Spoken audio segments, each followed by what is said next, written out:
Good afternoon, dear students.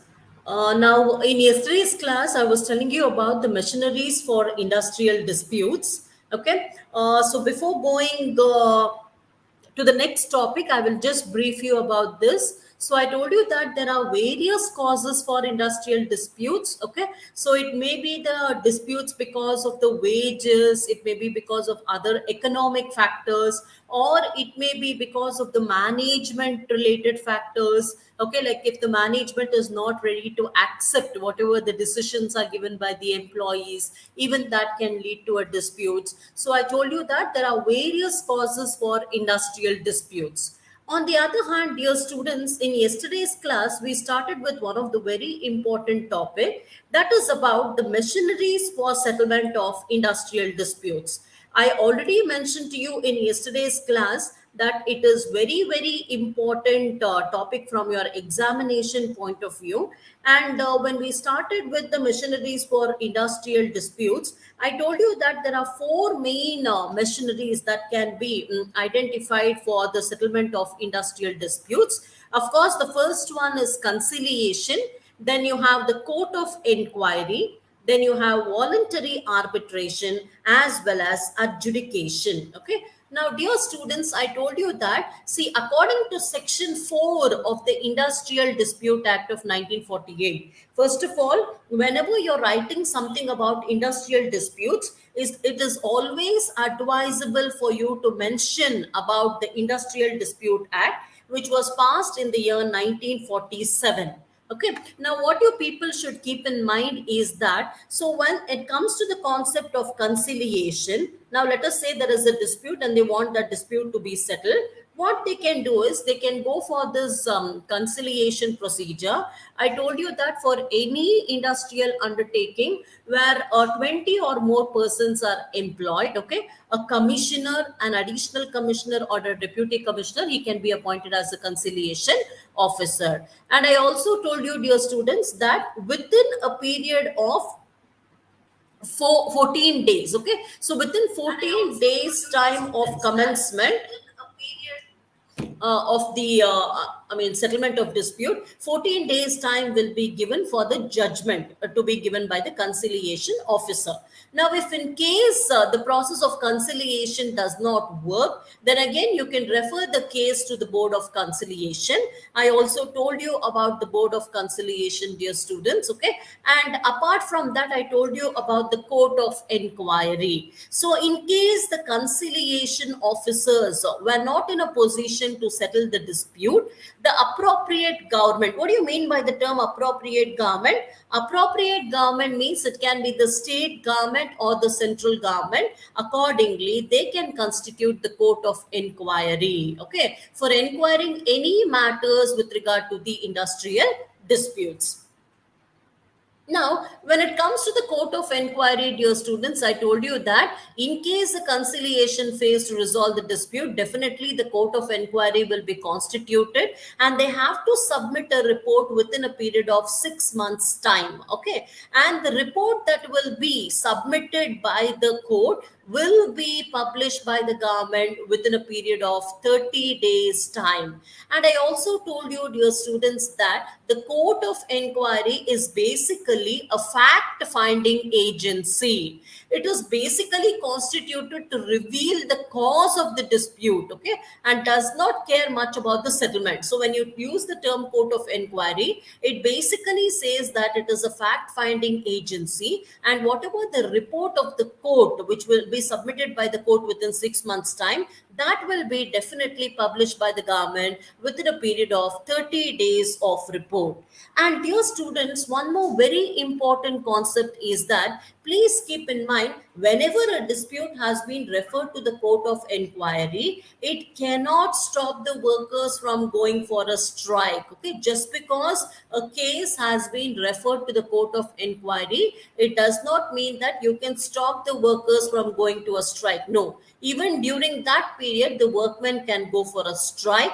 The employers can also have the right of declaring a lockout. Even a lockout can be declared during this period by the employer, and even the employer will have a right to dismiss or punish any worker. Okay, that means to say, just because a case has been referred to the court of inquiry, the right to go for a strike for the workers will not be stopped, or the employer's right to declare a lockout cannot be stopped, or the employer's right to dismiss a workman will never be stopped. Okay, that is one thing that you people should keep in mind.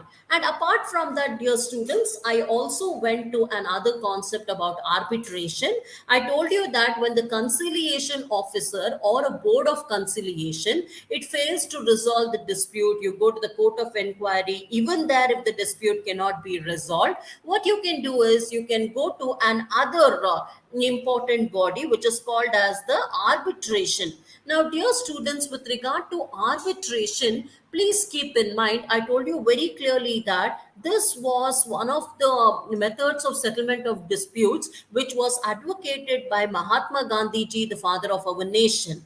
And once it was advocated by Mahatma Gandhi ji, of course, the government also decided that yes, this is also one of the very important ways of settlement of industrial disputes. Okay, now the government has set up a national arbitration board for making the measures popular in all the states. Okay, please keep in mind, in 1956 the government decided to place voluntary arbitration as one of the methods of settlement of dispute, but with the intervention of a third party. So dear students, in case of arbitration, you need to remember that there will be a third party who will be intervening, and they will be trying to settle the disputes. And out of this arbitration also, you have two types. One is called as the voluntary arbitration, and the other one is called as the compulsory arbitration. Now dear students, now, as I've already mentioned to you that Mahatma Gandhi ji adopted this voluntary arbitration. Why? Because this voluntary arbitration became very successful in the textile industry of Ahmedabad. Okay, so that is why Mahatma Gandhi ji said that, oh, this method was really popular and it helped in settling the dispute of the workers and the management in the textile industry of Ahmedabad. So why can't this method be used as a very important method of settlement of dispute? And also, dear students, I told you about the two types of arbitration. One is the voluntary as well as the compulsory arbitration. When it comes to voluntary arbitration, please remember, both the conflicting parties, that is the employee as well as the employer, they can appoint a neutral third party. The neutral third party can be appointed as an arbitrator. The arbitrator acts only when the dispute is referred to him or her, because it is a voluntary arbitration. And I also told you that the arbitration promotional board has also been set up by the government. Now, dear students, when it comes to compulsory arbitration, the government can force the disputing parties to go for compulsory arbitration. I told you. Now, see, the government can take a decision. Now, let us say one particular dispute has not been settled down. Even after conciliation, it is not getting settled. Even after the court of inquiries and intervention, it is not getting settled. Then, of course, arbitration is one of the methods. Now, when it is compulsory arbitration, what the government will do is they can force the parties to go for a compulsory arbitration. In other form, both the disputing parties can request the government to refer the dispute to arbitration. But please remember, whatever decision will be given by the arbitrator has to be binding by both the parties. Okay. And dear students, I also told you one of the last methods of settlement of disputes, adjudication. And let me mention to you once again that in almost all the question papers of industrial relationship, there will be a question about industrial disputes, like what are the causes for industrial disputes, okay, and how can these disputes be settled. Now, coming to adjudication, dear students, see, it is as I mentioned to you, it is a final legal option for the settlement of industrial disputes. Okay, so it is considered as a final legal option because whatever is done, if in case there is no settlement of disputes, okay, so the best way is to refer the issue to adjudication. So, what happens in this adjudication is that, dear students, firstly, please remember you should mention that it is the ultimate legal remedy for the settlement of unresolved disputes. Okay. Now, and one more thing that you people should keep in mind is now there are three types of tribunals which are there for the settlement of this adjudication. Okay. Now, you have the labor court, you have the industrial tribunal, and you also have the national tribunal. Now, coming to the labor code, dear students, under section 7 of the Industrial Dispute Act of 1947, the government, okay, can constitute a labor code for the adjudication of industrial disputes. Okay. And I also was telling you that, see, the labor code should consist of one independent person who is the presiding officer, and he should have been having an experience of not less than 3 years. He should have worked either as a high court judge or as a district court judge. Why? Because experience definitely matters. A person who is a judge who has worked as a high court or a district court judge can definitely be in a position to settle the disputes of the industries. That is what is the idea behind that. And then next important thing is, dear students, now what are the issues that have been dealt in the labor code? See, in the labor code, issues such as the property, okay, or legality of the employer to pass an order under the standing orders. So issues relating to this, or discharge or dismissal of workers. Now, let us say one particular employee has been all of a sudden dismissed from the workplace. At that time, which is the code that you need to approach? Of course, you need to approach the labor code, because the labor code is a code which is going to handle the issues relating to property, and it is going to handle the issues relating to dismissal or discharge of the workers. It is also going to handle the cases such as withdrawal of any statutory privilege. Now, let us say any privilege that had been granted to the employees, all of a sudden, if it is taken back, the employees can definitely refer to the case to the labor court.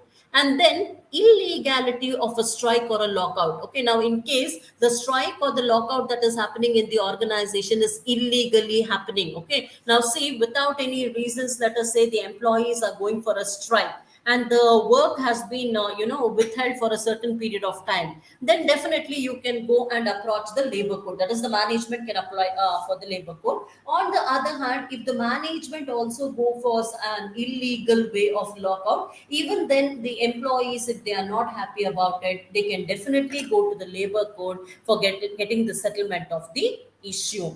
Now, dear students, next you have the industrial tribunal. Now, one thing you need to remember is, now, as I told you, basically, if there is a question about the settlement of industrial disputes, kindly draw a diagrammatic representation of the different machineries for the settlement of disputes, because the chart that you draw itself must be able to convey the message when you write the answers. Okay. And now when you write about the adjudication, kindly write that there are three classifications under that. Okay, one is, of course, you have the labor tribunal, then you have the industrial tribunal. Now, when it comes to the industrial tribunal, dear students, what are the matters that are discussed in the industrial tribunal? It is with regard to the wages, okay, including the period and the mode of payment. Okay, now you know very clearly no one is going to work for free of cost. They are working for some wages. So if any disputes with regard to the wages is there, or the method in which the payment is made, if there is a delay in the payment of wages, or in case the wages that is paid is very low, okay, then definitely the employees can they refer the issue to the industrial tribunal. Then compensatory allowance and other allowances. Okay. So with regard to the allowances that has been given to the employees, if they are not happy, definitely they can refer the issue to this industrial tribunal. Then hours of work and rest period. Yes, dear students, as I already mentioned to you, you cannot expect the employees to work like a machinery, okay? Because they are human beings, and also they will be having their own limitations physically and mentally. So now, in case the management is asking the employees to work for more number of hours, and if there is absolutely no leisure given to the employees in the organization, how much can they also see? So what they will do is, in case the hours of work is more, and in case the rest period that has been given to them is very less, if they feel restless, okay, if they are feeling very strained by doing the work in the organization, they can definitely go and approach the industrial tribunal. And dear students, leave with wages and holidays. Please keep in mind. See, just a minute. Yes, leave with wages and holidays. See, now let us say an employee is ready to work on a particular holiday. Definitely, he should be given the wages for that particular day, because he is sacrificing his holiday and is coming to the place of work. So, in case such benefit is not given in the organization, even then the employee can refer the dispute to the industrial tribunal. Then, with regard to bonus, profit sharing, please keep in mind, dear students, see, the employees are the asset for the organization, and it is compulsory for the management to issue bonus and profit. That means to say, the employees are your asset. So, whenever the company is able to make a profit, it is not just because of the efforts of the management. Definitely, it is because of the efforts of the employees as well. They have sweated day and night for the organization to earn a profit. So that is why the employees in the organization should be given bonus. And when this bonus has not been declared, then even then they can go to the industrial tribunal.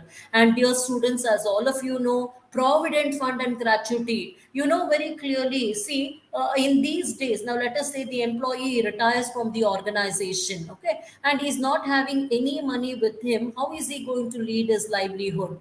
Definitely, in order to overcome that itself, today we have this provident fund and gratuity. As all of you know, in provident fund, what happens every month, some amount of contribution will be done by the employee and the employer towards this provident fund, so that when the employee retires from the organization, he can get this money. And gratuity is, of course, it is a lump sum payment. Once the employee retires from the organization, he will be getting a lump sum money for meeting his requirement. That is called as gratuity.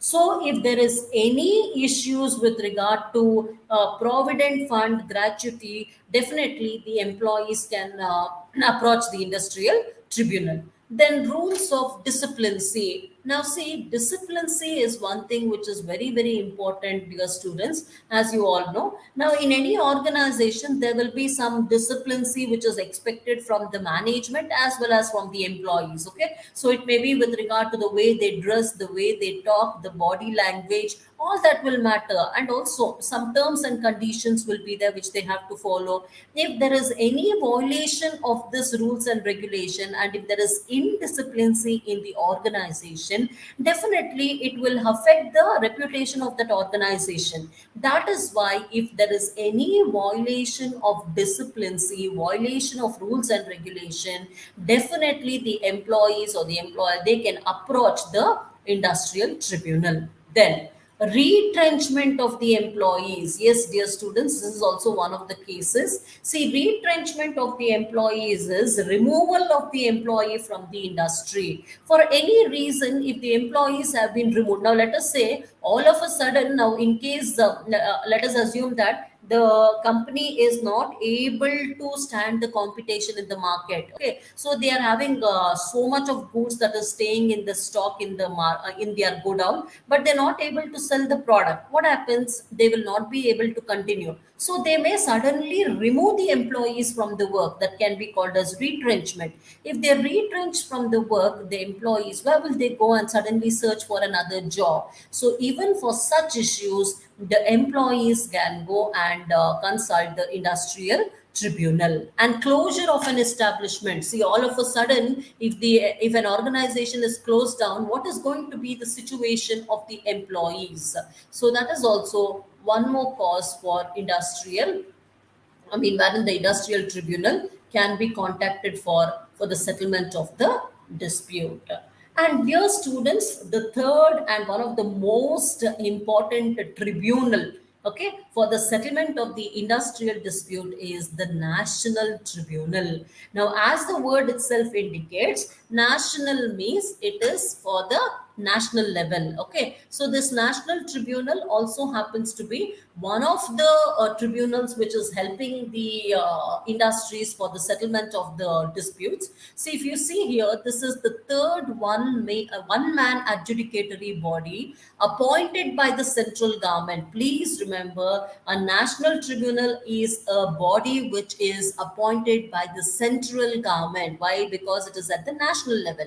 And the central government may, if it thinks fit, appoint two persons as accessories to advise the national tribunal. When national tribunal has been referred to, no labor court or industrial tribunal shall have any jurisdiction to adjudicate upon such matters. That means to say, finally, so let us assume like this national tribunal is the like the Supreme Court. So that means to say, if you people are not getting your disputes settled, okay, you go to the labor court, you started with conciliation, it was not settled. Then you go to the board of conciliation, not settled. Then you thought about the arbitration procedure, your dispute was not settled. Then you can always think about going in for adjudication as the last legal weapon of settlement of dispute. And even in that, dear students, you have three type of tribunals. One is the labor court, you have the industrial tribunal, and you also have the national tribunal. Dear students, national tribunal is happening, I mean, it will be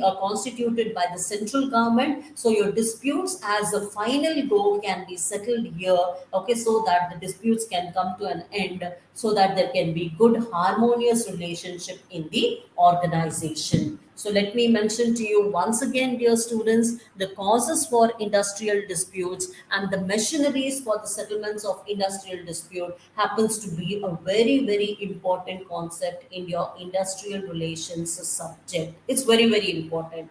Now, let us go to the next very, very important topic again. This is about collective bargaining. And let me mention to you, dear students, again, if you go through some of your previous question papers, you will get to know there will not be a single paper in industrial relationship without a question on collective bargaining. So, collective bargaining again happens to be a very, very important concept from your examination point of view, and also as a knowledge point of view for your from your IR point of view. Okay, so let us start with this collective bargaining.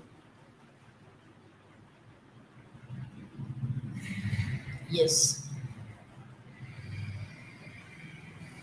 as I told you again, a very important concept from 15 marks point of view. Okay, what is collective bargaining? So you people need to know about the basics of collective bargaining, when it is used, why it is used, and things like that. Okay, so as I've already mentioned to you, never think of ignoring this very important concept, because collective bargaining is very, very important, and basically it will appear for 15 marks. Okay, so let us start with the concept of collective bargaining.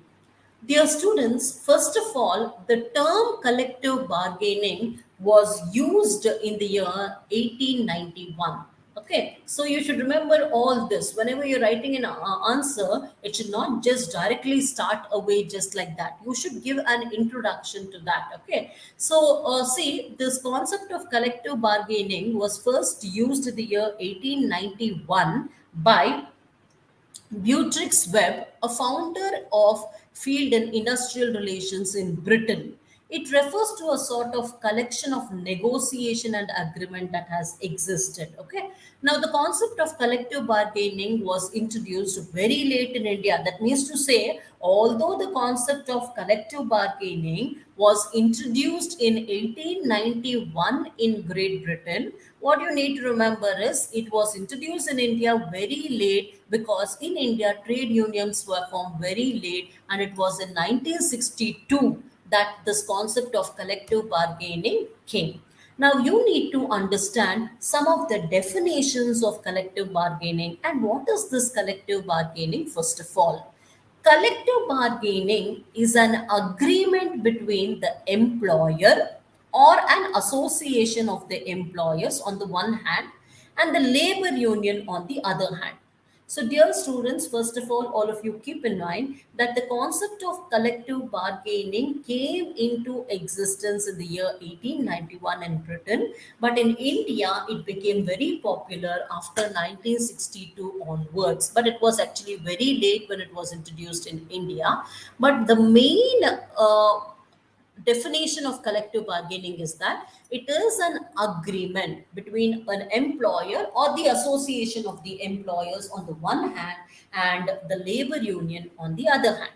Now, look at one of the famous definitions that was given by Edwin Flippo. He says that collective bargaining is a process in which the representatives of the organization and the representatives of the business organization and the employees organization meet to negotiate a contract or an agreement. Okay, so now I hope you are clear with collective bargaining. It means to say that one side you will be having the representatives of the employer, on the other hand you will be having the representatives of the employees, which is called as the trade union. They both negotiate, that means they sit together, they talk, they continue to negotiate so that they can enter to an agreement. Okay, now dear students, I told you two definitions about collective bargaining. Now, what is the objective of having this collective bargaining is a very, very important concept. Now, I told you collective bargaining is a negotiation of employment terms. Now, the terms negotiated during collective bargaining can be various things. Okay, that means to say the representatives of the employees and the employers, they can sit and negotiate about salary, they can negotiate about the working hours, they can negotiate about the working conditions. But what is the goal? The goal is to come up with the collective bargaining agreement with a written contract. Okay, so what is the idea of having this collective bargaining? The idea of having collective bargaining is that they can sit, negotiate on various issues, and they can make a contract. Now, what is the idea of making this contract? Once the contract is made, it will be binding on both the parties. See, always negotiation is better, right? If you want to have good industrial relationship, if you sit and negotiate with one another, definitely the chances of industrial disputes will definitely not be there. Okay, so and according to the ILO, see, International Labour Organization said that collective bargaining is the fundamental right for all the employees. Okay, so that means to say when the representatives of the workers and the management they sit and negotiate and come to an agreement, the chances of disputes can be less. Now, dear students, this is a very important concept. That is, what are the objectives of collective bargaining?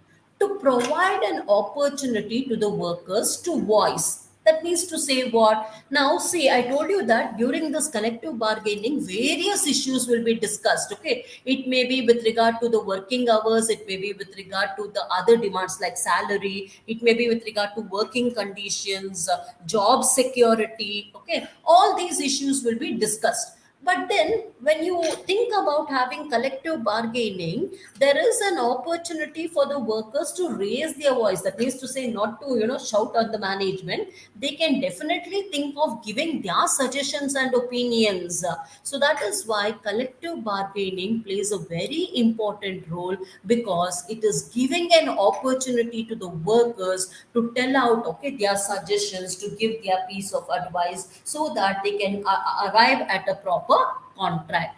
Then, to reaching a solution that is acceptable, yes, definitely when the management representatives and the workers representatives they sit together and they discuss, definitely they can arrive at a solution for any type of a problem. Then they can maintain a cordial relationship. Now, I told you in the last class what is a dispute, what is the problem of having a dispute. See, first of all, dear students, whenever there is a dispute in an organization, it means to say the peace of the organization is affected. Absolutely, there is no peace. Employee is not happy, the employer is not happy, they want to go to the court, they want to go for arbitration. If all this happens, what will happen? The reputation of the organization also will be affected, productivity will be affected. So all of them will be physically and mentally disturbed. So rather than that, if this concept of collective bargaining is been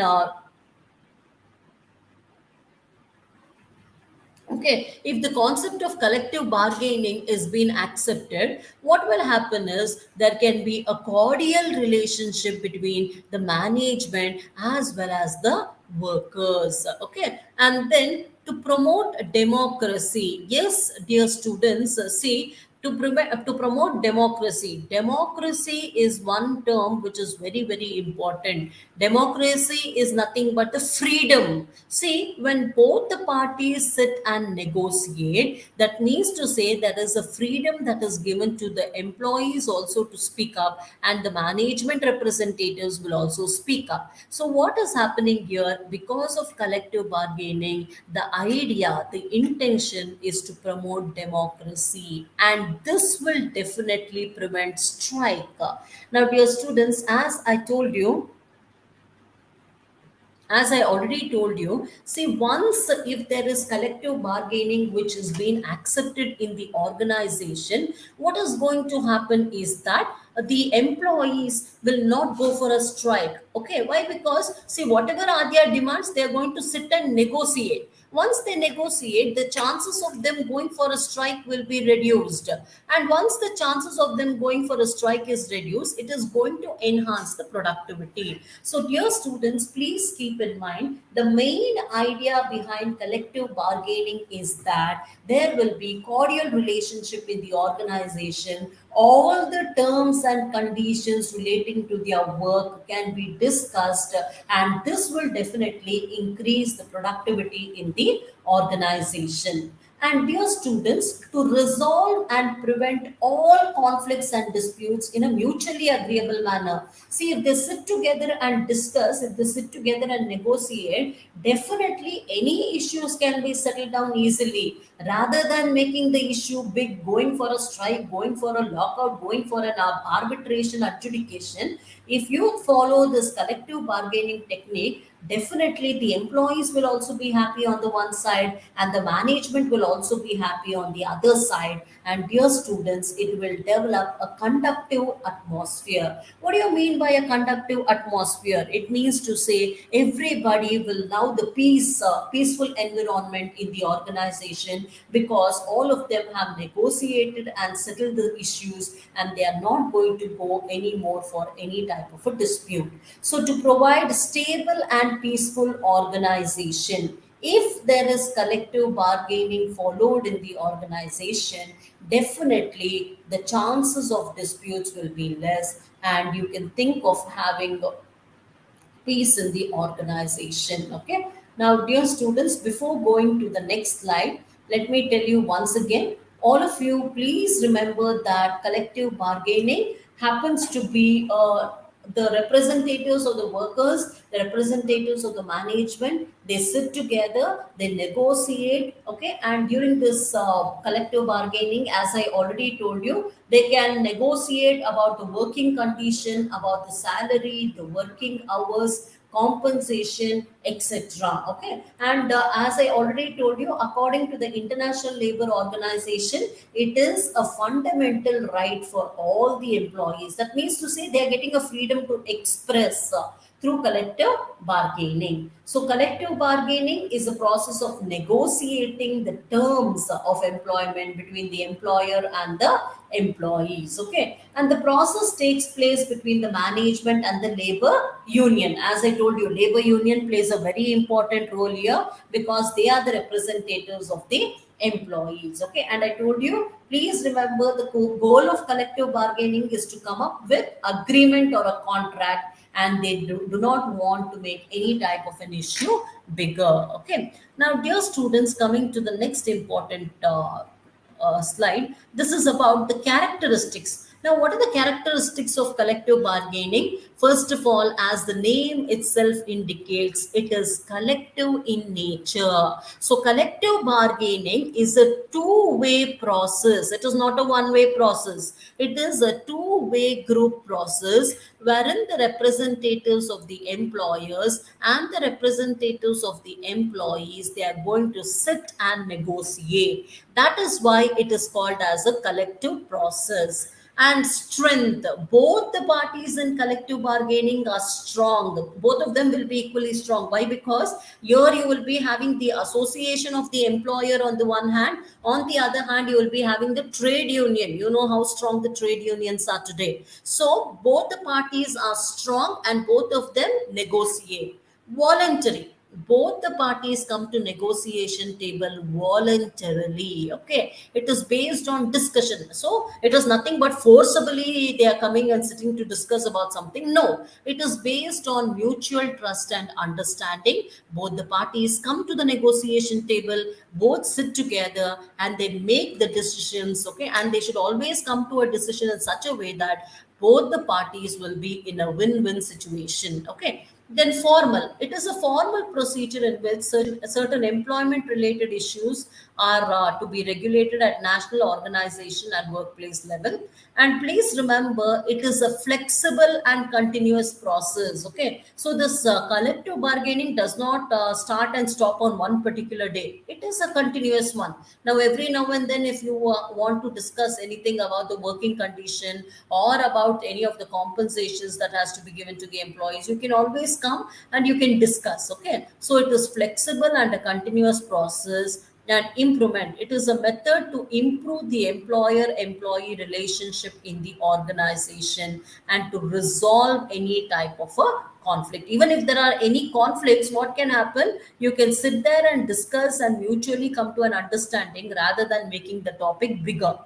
Representation, so collective bargaining is between the representative of the employees as well as the management, and it is very dynamic. Okay, so it goes on changing, and every now and then the discussions will be called for in collective bargaining. Various issues will be discussed, and it is a continuous one, and it is a bipartite process. Okay, why? Because bipartite, you have two representatives, the employee and the employer representatives. They sit face to face, they sit across the table and they discuss. Now, dear students, coming to the different types of collective bargaining. Okay. Now, just now I told you that International Labour Organization said that it is a fundamental right to the employees. Okay, that is collective bargaining. And I also told you collective bargaining will try to bring in peace in the organization. Okay, both of them will sit and negotiate. Misunderstanding can be reduced.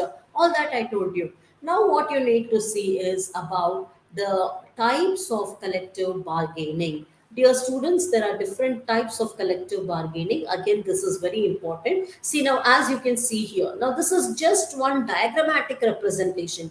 Any answer, when you make this diagrammatic representation, definitely wherever it is possible for a 10 or a 15 mark answer, you should try to make use of this diagrammatic representation, which will carry more weightage for your answers. See, because this one particular slide itself will give a clarity about what are the different types of collective bargaining which is happening. So try to make use of diagrammatic representation as and when it is possible. Now, dear students, coming to the types of collective bargaining, you have 5 types of collective bargaining. Now, the first one is a distributive collective bargaining. Now, what happens is that, yeah, all of us expect that collective bargaining, the idea is to bring in peace. Yes, all that is there. But still, in case of this distributive collective bargaining, is a zero sum negotiation. Zero sum negotiation means, in case of this distributive type of a collective bargaining, what will happen at the end is one side will win and the other side is going to lose. Okay, for example, now let us say both the parties sit together. They were discussing about the salary hike. The management will say that no, we cannot think of increasing the salary right now. this is our final decision. Of course, they sit and they negotiate itself. But finally, what is the result? What is the outcome? The management has finally decided that no, we are not going to increase the salary. So here, which party won? The employer, that is the management association, wins here, and the employees lose. So what happens in case of this distributive bargaining is that it is a zero sum negotiation where one side is going to win and the other side is going to lose. This involves bargaining over issues, generally economic issues like salary, wages, bonus, etc. Such issues will be discussed. One party gains and the other party loses. Okay, so nothing can be done because all the time you cannot expect that both the parties will win. But here, coming to the next type, that means to say, once the collective bargaining starts, immediately you cannot tell what type of bargaining it is going to be. At the end, when the result is out, when the negotiation, final negotiation is out, you will come to know whether it is a distributive type of collective bargaining or whether it is a integrative type of collective bargaining or what. See, in case of integrative collective bargaining, dear students, it is like a problem solving session. Both the sides have a win-win situation. Okay, both the parties may gain or both the parties may lose. Both the parties are trying to make more of something. That means to say, in case of this integrative type of bargaining, what is going to happen is both the parties will win. How can they win? For example, now the employees, I have said that we are expecting around 2000 increase in our salary. Now, the management may say that no, we cannot hike the salary by 2000. We will increase the salary by 1000. So, here both the parties are winning. Why? Because the management, it is not accepting for 2000 hike in salary. It is ready to give 1000 rupees hike in salary. So, one side, the management is also winning, and the other side, the employees are also winning. So, when you look at the result of collective bargaining, you will come to know whether it has resulted in distributive bargaining or in integrative bargaining. Dear students, please keep in mind the differences between distributive and integrative negotiation is important. See, distributive negotiation hence in a win-lose situation. That means one party will win, the other party will lose. But when it comes to integrative, there it is a win-win situation because the employee's representation also wins in one way, the employer's representation will also win in the other way. So distributive negotiation is basically competitive in nature. Why? Because once one party is going to win, the other is not going to win. So as I told you in the first example, if the management says that no, we are not going to make any type of an hike in the salary, it means to say one party is winning and that party is actually trying to be more competitive in nature. Whereas integrative negotiation is a friendly negotiation. See, as I told you, if the management says, yes, we will go for 1000 rupees hike in salary for each employee if we do, then the management is also going to win and the employees also, on the other hand, are going to win. Okay. And then integrative negotiation works as a conflict management tool, whereas distributive negotiation, it intensifies the conflict. Yes. What happens in case of distributive type of negotiation is that because only one party is going to win, the other party may definitely have the feeling in the mind that we lost, and that will lead to what? Conflict. But on the other hand, when there is a win-win situation, that is in case of integrative negotiation, like both the parties will be happy. In distributive negotiation, every negotiator focuses on meeting his personal interest regardless of the loss to the other. That means to say in distributive, they are not thinking about the overall benefit of both the parties because one party wins and the other party loses. Okay. And dear students, the other type of bargaining is productive bargaining. Okay. This is a form of collective bargaining mainly to increase the productivity in the organization. The main idea of having productivity bargaining is they want to increase the productivity in the organization. That means to say they want to increase the production. Okay, so only if they increase the production in the organization, they can think of selling that products and they will be in a position to make the profit. Productivity bargaining is a trade off in labor negotiation. In return for the employer offering more pay, the union agree to changes that will increase the production. Yes, of course, the management will be definitely willing to increase the payment, okay, in salary or the wages that they're paying, but they want the employees to focus on what? Productivity, because it is called as productivity bargaining. They want to raise the production. Now let us say in one particular company, its products has been is in demand in the market. Now what is the focus of the company? They want to increase the production much more. So what they will do in such a time, they will go in for a productivity bargaining. They tell the employees, see, we will give you an increase in the salary, but our expectation is that you must be ready to increase the productivity, okay, and produce more products, and quality products should be produced, so that we will be able to make more and more of a profit. Okay, so the underlying principle is that if the worker wants more pay, they should be more productive. Yes, that is also the idea of productive bargaining. The management indirectly is trying to say that you want more pay, try to be more productive. Or what they can do is, for those of the employees who are very hardworking, who are more efficient, for them they will be ready to give something extra. Like for example, I think you people have heard about incentive. Incentive will be given to those employees who are actually putting in more efforts and who are trying to be more productive. Whereas for the others, they may not be getting any type of an increment. Okay, so here the idea is basically to increase the productivity. Okay, and coming to the next type of bargaining, dear students, it is called as composite bargaining.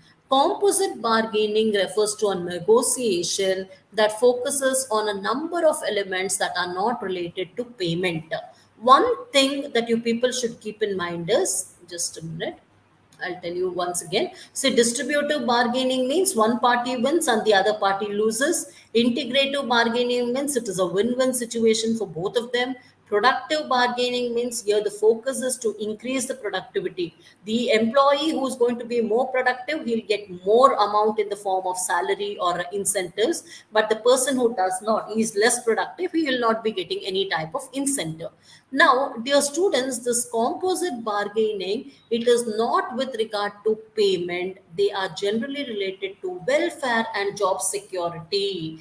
Yes, dear students, see, today it is not just the salary which is very important for the employees in the organization. Other than the salary, what is important is the job security. Now, for the employees, only if they have security of job, they will feel confident that yes, I am the employee of the organization. I have to work for the benefit of the organization. Otherwise, they'll feel that anyway we are working and we don't have security of job. Today we will be here, tomorrow don't know in which organization we may have to work.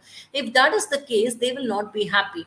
So please keep in mind, this composite bargaining is got nothing to do with the pay scale, but it is about demanding for the working conditions, demanding for the job security, demanding for the disciplinary procedure. Okay. Now, dear students, see, again, when it comes to the working condition, see, definitely the employees must feel more and more happy to come to the place of work. That means the drinking water facilities, the sitting arrangements, safety facilities, okay, and then the health benefits. All these should be provided to the employees today in the organization. Otherwise, they will not be happy about it. Okay, gone are the days when they were only demanding for salary. Today, they need a very good working environment. So, when you talk about composite bargaining, it is a bargaining that takes place basically because they're not talking about the wages, but about job security, the working conditions, etc. The aim is to ensure mutually beneficial long-term relationship, okay, between the employee and the employer. Business wants to retain talent, particularly if they spend time and money training them. Okay, factors such as workload and working condition can affect this long-term relationship. Okay, so it is in the best interest of both the parties to ensure that the employees are happy. That means to say, what they're trying to say is that the employees should be given job security, they should be given good working atmosphere. Only then you can expect that yes, there is a good atmosphere in the organization. Then coming to the last type of a collective bargaining, dear students, it is called as concessionary bargaining. Concessionary bargaining is based on the union giving back the previous benefit to the employer. For instance, the trade unions may agree to lower the wages in return for job security. Now, see, there may be a condition wherein the employees, let us say, in the organization, they're getting good salary, okay, but they're not getting job security. Now, if you're getting a good salary, but on the other hand, you don't have security of job, definitely you cannot have peace of mind. Why? Because you'll be having a fear that every now and then that tomorrow I may be removed from the job. I don't have security for the work that I'm doing. So what happens in case of concessionary bargaining is that the trade union will come together and they say the management, see, you lower the salary of the employees, it is okay, but please provide them with job security, because giving away 2,000, 3,000 rupees is okay for the employees, but they are not having a peace of mind because of the lack of job security. So here in concessionary bargaining, they give one thing so that they get something else. This may come during an economic decline where job security is more important. See, for example, during the COVID time, what happens? Thousands of people lost their job. Now, during that time, even if their salary was reduced by 5,000, 10,000, they wouldn't have bothered much. But removing them from the work was such a desperate situation. So, what the trade unions will do is they go to the management and they try to compensate something. They try to say that we are ready to give away this the more salary that you're giving. Try to give us this much salary that is enough for us, but kindly provide us with job security. Okay, so especially when there is an economic crisis, such things may happen. That is about the concessionary bargaining. So, dear students, the main aim of concessionary bargaining is to strengthen the business for the long side benefit of the employees. As I told you, so what the employees may try to do is they may try to give away some of their benefits so that they get some other benefit which is much more important. Okay. Now, dear students, when you write an answer about collective bargaining, do not forget to mention these points. So, that means to say, in collective bargaining, there are several issues that will be decided. Which are the several issues that will be discussed in collective bargaining? It can be about the wages, it can be about the working conditions, it can be about the work norms. Okay, that means to say the rules and regulations pertaining to their work. It can be with regard to the incentive that will be paid by the employees in the organization. It can be with regard to job security, as I told you, dear students. Okay, so the issues in collective bargaining can again be with regard to changes in technology. I told you, as there is a change in technology, there is a need for giving training to the employees. So, whenever there is a change in technology, that may also lead to collective bargaining. See here, if you look at this picture, there is one representative from the employer, one representative from the workers. They come together, sit face to face and decide. And the issue can also be with regard to the tools, the techniques that have been used in the organization. It can also be with regard to transfer and promotion. Yes, dear students, transfers and promotions are again another important issue. Now, the employee getting transferred, okay, from one place to the other place, or promotion of an employee may be due and it has not yet been given.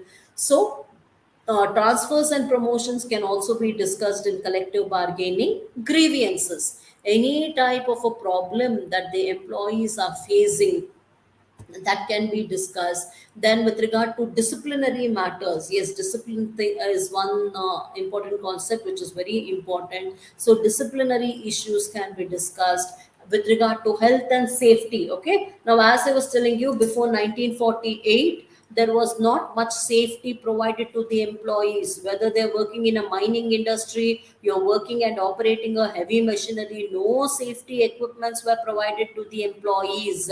But today, definitely the condition is improved, but still the employees can discuss on any of the health and safety related measures Insurance, of course, insurance is again very, very important. Okay, it may be with regard to life insurance, health insurance benefits. Even with regard to that, collective bargaining can take place. It may be with regard to union recognition. Okay, I told you trade unions are very important for any organization. Any organization which fails to recognize a trade union, definitely the repercussions will be bad. Then about the union's activities and responsibilities, also the collective bargaining can take place. It can also be with regard to the management's rights. Okay, so dear students, when you're writing about collective bargaining, you can mention that these are some of the issues which with regard to collective bargaining that will be discussed whenever there is a negotiation. Then look at this slide, dear students. This is with regard to the process of collective bargaining. This is again important. See, there are various stages by which this collective bargaining is going to take place. So, let us discuss about the various stages in which the collective bargaining takes place. The first one is called as the preparatory phase. Then you have the discussion phase, the proposal phase, then you have the bargaining phase, the settlement phase, then you have the formalization agreement, then enforcing the agreement. Now, these are the basic steps that are involved in collective bargaining. Okay. Now, dear students, coming to the preparatory phase. So, this is the first stage in collective bargaining. Now, in this preparatory phase, what happens is the selection of the negotiation team takes place. Okay, that means I told you that the representatives of the workers and the representative of the employees are going to come for collective bargaining. Now, the selection of the negotiating team will be decided in this preparatory phase. Okay, and it consists of representatives of both the parties. And remember, they should have adequate knowledge and skills for negotiation. Everyone and anyone cannot go for this negotiation. A person who is having a lot of skills and knowledge, who knows about the concepts clearly, they should go and negotiate. And during this stage, the identification of the problem will also take place. Then, dear students, once the preparatory phase is over, of course, you can see here the discussion phase is happening here. So, during this discussion phase, they decide an appropriate time. Okay, so they decide about what is the appropriate time at which the negotiation can take place. Both the party representatives are going to come. They set a proper time and a place for negotiating, and maintaining of mutual trust and understanding is very important here. And it involves active listening. Okay, so with regard to collective bargaining, active listening and asking of questions, observation, and also decision making will take place. So this happens in the discussion phase, that is the second phase of the collective bargaining. Coming to the proposal phase, this phase could be described as brainstorming. Okay, so now during this brainstorming session, what happens? What do you mean by brainstorming? Brainstorming is nothing but there will be exchange of ideas, messages will take place, and opinions. Okay, so brainstorming in general refers to the exchange of the ideas, the messages, and opening of the issues. Okay, will start in this proposal stage.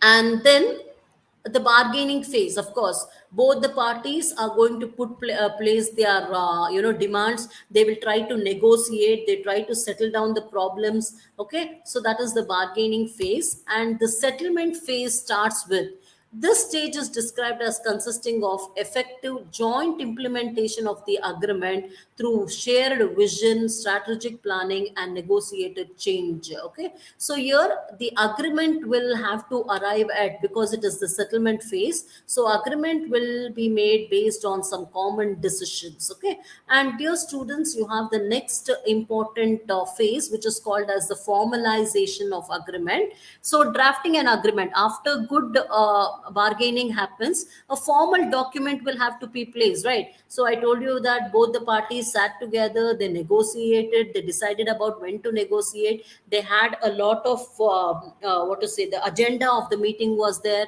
They decided, and both the parties have negotiated. Now they have to draft a formal agreement, and it should be a document which is very simple, clear, concise, and both the parties will have to sign the agreement, because once they sign the agreement, it will be binding on both the parties. So once they have come to a conclusion, once they are going to sign the formal document, both the parties, that is the employees and the employers, both of them should agree to whatever are the terms and conditions that are mentioned in the document. Then enforcing the agreement. Yes, dear students. So to have the agreement effective and meaningful, of course, it should be enforced. Just by putting it in a document, it will not be of any use. It has to be formally enforced. Okay. So these are the stages of collective bargaining, dear students.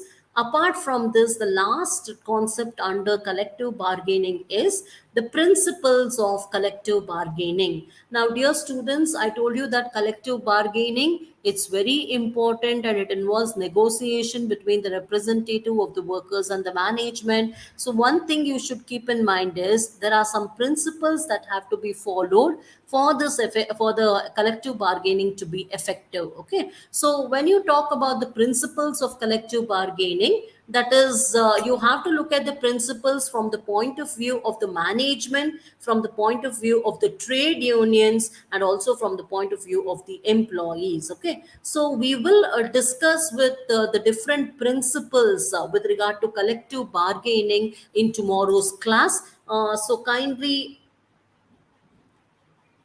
keep in mind that this concept is very important, and go through this concept of collective bargaining. So tomorrow we will continue with the principles of collective bargaining. Thank you, dear students.